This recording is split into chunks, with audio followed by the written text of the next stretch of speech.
Assalamualaikum warahmatullahi wabarakatuh. Nama saya Peri Gustiman dari Universitas Galuh, kelas Manajemen B, NIM 34090560.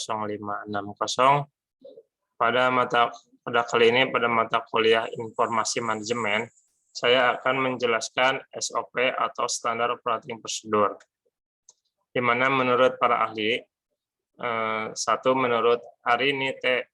Sumohadiwijoyo pada tahun 2015, halaman 90 dalam buku Mudah Menyusun SOP, menjelaskan bahwa Standar Operating Procedure atau SOP adalah dokumen yang lebih jelas dan rinci untuk menjabarkan metode yang digunakan dalam mengimplementasikan dan melaksanakan kebijakan dalam suatu organisasi seperti yang ditetapkan dalam pedoman. Kedua, menurut Laksmi dan kawan-kawan, tahun 2008, halaman 52, dalam buku Manajemen Perkantoran Modern, SOP adalah berkaitan dengan prosedur yang dilakukan secara kronologis untuk menyelesaikan suatu pekerjaan yang bertujuan untuk memperoleh hasil kerja yang paling efektif dari para pekerja dengan biaya yang serendah-rendahnya. Ketiga, menurut Arnina P. dan kawan-kawan, pada tahun 2016, halaman 31, dalam buku Langkah-langkah Efektif Menyusun SOP. SOP adalah serangkaian instruksi kerja tertulis yang dibakukan atau terdokumentasi mengenai proses penyelenggaraan administrasi perusahaan, bagaimana dan kapan harus dilakukan, di mana dan oleh siapa dilakukannya. Manfaat SOP. Menurut Permenpan nomor PER _21 M/PAN_11/2008, SOP memiliki manfaat bagi organisasi antara lain: 1. Sebagai standarisasi cara yang dilakukan pegawai dalam menyelesaikan pekerjaan khusus, mengurangi kesalahan dan kelalaian. 2. SOP membantu staf menjadi lebih mandiri dan tidak tergantung pada intervensi manajemen, sehingga akan mengurangi keterlibatan pimpinan dalam melaksanakan proses sehari-hari. 3. Meningkatkan akuntabilitas dengan mendokumentasikan tanggung jawab khusus dalam melaksanakan tugas. Sedangkan SOP dalam perusahaan menurut Arini pada tahun 2016 adalah sebagai standarisasi cara yang dilakukan pegawai dalam menyelesaikan pekerjaan dan tugasnya. Kedua, meningkatkan efisiensi dan efektivitas pelaksana tugas dan tanggung jawab individual pegawai dalam melaksanakan tugasnya. Ketiga, membantu pegawai untuk menjadi lebih mandiri dan tidak bergantung pada intervensi manajemen, sehingga akan mengurangi keterlibatan pimpinan dalam melaksanakan proses sehari-hari. Keempat, memberikan informasi mengenai beban tugas yang dipikul oleh seorang pegawai dalam melaksanakan tugasnya. Kelima, memberikan informasi mengenai beban tugas yang dipikul oleh seorang pegawai dalam melaksanakan tugasnya.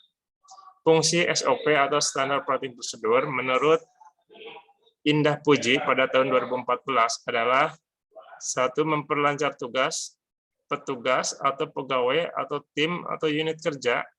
Kedua, sebagai dasar hukum bila terjadi penyimpangan. Ketiga, mengetahui dengan jelas hambatan-hambatannya dengan mudah dilacak. Tujuan SOP atau Standard Operating Procedure menurut Arnani pada tahun 2016 secara fisik, tujuan dari SOP adalah agar pegawai dapat menjaga konsistensi dalam menjalankan suatu prosedur kerja. Kedua, memudahkan proses pengontrolan pada setiap prosedur kerja.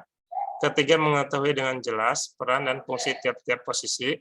Keempat, memberikan keterangan atau kejelasan tentang alur proses kerja, wewenang, dan tanggung jawab dalam bekerja. SOP dengan flowchart. Flowchart adalah gambaran grafis dari tahapan pemecahan masalah yang memuat sekumpulan simbol dan masing-masing simbol mewakili aktivitas tertentu. Biasanya dalam usaha digunakan untuk membuat SOP perusahaan. Tujuan flowchart diantaranya adalah menggambarkan urutan atau tahapan dari penyelesaian masalah, menggambarkan permasalahan secara sederhana, terurai, rapi, dan jelas. Jadi kalau Porchat itu merupakan alat bantu dari SOP untuk menggambarkan urutan atau tahapan dari penyelesaian masalah. Jadi tidak selamanya SOP ada flowchart. Jadi SOP itu biasanya bisa tulisan atau bisa ditambah dengan flowchart atau diagram. Seperti diagram, jadi kita bisa membacanya dengan melihat simbol-simbol. Nah, di sini ada simbol-simbol dari flowchart atau simbol-simbol diagram alir, di mana di sini ada terminal, ada simbol jejer genjang, artinya input atau output, ada persegi panjang, artinya proses, ada belah ketupat, ini decision atau yes, no, ada display, ada arrow atau alur proses, ada lingkaran, merupakan titik sambung pada halaman yang sama. Nah, ada titik konektor, ada dokumen, ya. Ini simbol-simbol dari flowchart atau diagram alir. Nah, saya akan memberikan contoh, yaitu SOP dengan lambang flowchart pada perusahaan PT PLN tentang alur blocking token untuk P2TL prabayar, di mana pelanggan prabayar yang mempunyai kewajiban belum dilunasi dapat dilakukan pemblockingan pembelian token. Artinya, pelanggan yang terkena P2TL atau penertiban pemakaian tenaga listrik itu akan dikenakan tagihan susulan, di mana pelanggan mempunyai kewajiban untuk melunasi tagihannya. Nah, apabila pelanggan tersebut belum bisa memenuhi atau belum bisa melunasi tagihan tersebut, maka akan dilakukan pemblockingan pembelian token oleh PT PLN. Nah, kita akan membuat alur SOP-nya dengan lambang flowchart ya. Nah, ini alur blocking token untuk P2TL prabayar. Yang pertama yaitu setelah pelanggan terkena P2TL, maka data akan di-entry-kan dan ditetapkan P2TL prabayar. Jadi sama customer service ya, sama pelayan pelanggan, ini akan di-entry penetapan P2TL prabayar. Nah, sehingga pelanggan tersebut mempunyai angsuran. Nah, angsuran ini dapat dilakukan pembayaran dengan cara diangsur, dengan cara membayar uang muka, selanjutnya diangsur, bisa dibayar dengan tunai. Nah, ini apabila alurnya di sini, kalau dibayar dengan kredit ya atau diangsur, itu masuk ke 2A. Dan apabila dibayar di tunai, masa masuk ke 2B. Nah, setelah masuk pembentukan nomor registrasi, ya, setelah nomor registrasinya terbentuk, maka akan ada dokumen cetak penetapan dan SPH P2TL. Nah, jadi akan keluar, akan dicetak penetapan dan SPH. SPH itu surat pengakuan hutang P2TL. Nah, ini merupakan dokumen. Ini lihat simbolnya seperti ini, bisa dilihat di sini. Nah, ini simbolnya seperti ini merupakan dokumen. Nah, jadi di sini keluar dokumen berkas. Nah, setelah dokumen keluar, maka akan dilakukan pengesahan penetapan P2TL oleh manajer. Nah, setelah diproses, maka akan keluar nomor registrasi.